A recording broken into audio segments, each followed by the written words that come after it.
আসসালামু আলাইকুম। আজকের পাওয়া খবর হলো জামায়াত ইসলামের যে মূল নেতা ছিল কাদের মোল্লা, তাকে তো আপনারা রাজাকার হিসাবে ফাঁসি দিয়েছেন। এটা আইনের বাইরে গিয়ে হোক, যেমন করে হোক, আপনারা তাকে ফাঁসি দিয়েছেন। তাকে রাজাকার বলে ফাঁসি দিয়েছেন, কিন্তু তার ছেলেকে তো আপনারা রাজাকার বলতে পারেন না। কিংবা তার ছেলে কখনোই এখানে উস্কানি দেয়নি যে তোমরা আন্দোলন করো, তোমাদের আমি ইন্ধন দিব, তোমাদের টাকা দিব, তোমাদের সব কিছু দিয়ে হেল্প করব। আপনারা শিবির ট্যাগ দিয়ে সকলকে দমন পীড়ন করতেছেন। একটা সময় আসবে আপনাদের নাম নেওয়ার মতো একটা লোক থাকবে না। আমি কোনো রাজনীতিবিদ নই, তারপরও বলতে হবে, যে যেটা করে সে সেটাই পায়।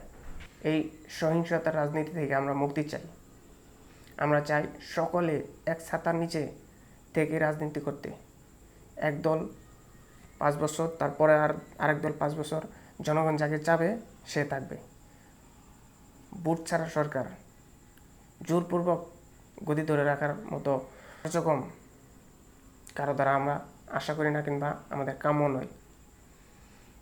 আমরা চাই কোনো সহিংসতা থাকবে না। আমাদের দেশ শান্তিপূর্ণ, মানবতা সব দিক দিয়ে আমরা সমৃদ্ধ থাকতে চাই।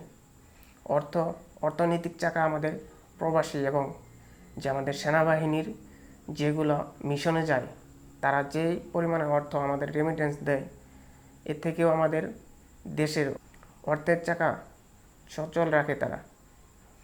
তো আমরা বিশ্বের মধ্যে একটা সমৃদ্ধশীল দেশ হিসেবে তৈরি হতে পারতাম, যদি না তার নেতাকর্মীরা এই পানি জাহাঙ্গীরের মতো লোক 400 কোটি টাকা, এই আবেদ আলীর মতো লোক ড্রাইভার 200 কোটি টাকা, ছাগল কাণ্ডে ধরা পড়ছে মতিউর, সে একটা ছাগল কিনে 15 লাখ টাকা দিয়ে, এরকম চোর না থাকতো।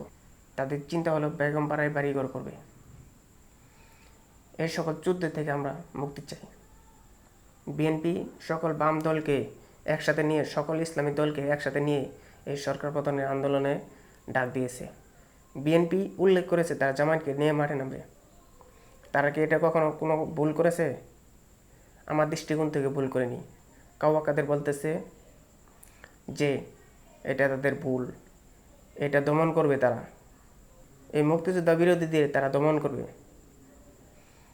তবে আপনারা যদি এই সবাইকে ট্যাগ দেন রাজাকার, শিবিরকে আপনারা নিষিদ্ধ করে দেন, এটা করবেন না। কারণ যদি শিবিরকে নিষিদ্ধ করে দেন, তাহলে তো কারো উপর ট্যাগ দিতে পারবেন না যে সে শিবির, সে জামায়াত ইসলাম। শিবিরকে যদি নিষিদ্ধ করে দেন, তাহলে আপনারা ট্যাগ দিতে পারবেন না, বিদায় শিবিরকে নিষিদ্ধ করবেন না। আপনারা একটা শিবির মারবেন, ঘরে ঘরে 10টা শিবির পয়দা হবে। আপনারা কত শিবির মেরেছেন, কত কিছু করতেছেন, শিবির কখনো কি কমাতে পারছেন? একটা শিবির মারতেছেন, সকলের মনে থেকেই শিবিরের প্রতি ভালোবাসা বাড়তেছে।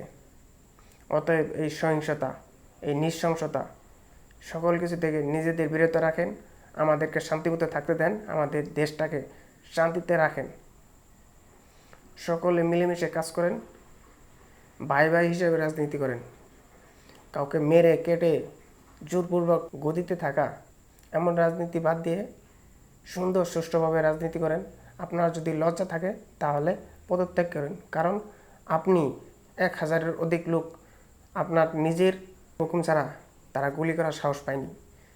এই আওয়ামী লীগের, ছাত্রলীগ, তারা যতগুলো লোক মেরেছে, পুলিশ, লাস্ট সেনাবাহিনী, র্যাব, তারা হেলিকপ্টার দিয়ে গুলি করে মানুষ মেরেছে।